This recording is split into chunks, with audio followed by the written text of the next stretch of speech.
दोस्तों, जैसा कि मैंने आप सबको कहा था कि पावर स्टार पवन सिंह और खुशबू जैन जी और सोनू निगम जी के साथ एक और बवाल छठ गीत आना चाहिए, जो कि आप सबको बता दूं कि पावर स्टार पवन सिंह का एक और छठ गीत का पोस्टर आप सबके बीच आ चुका है, जिस छठ गीत में आप सबको सोनू निगम जी, पावर स्टार पवन सिंह और खुशबू जैन जी देखने को मिलेंगे।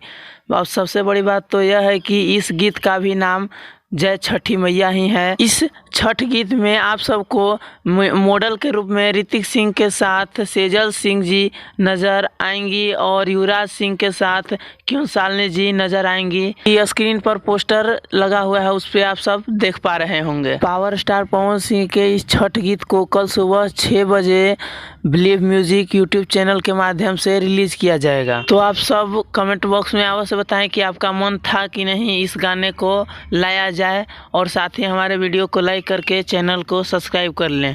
धन्यवाद।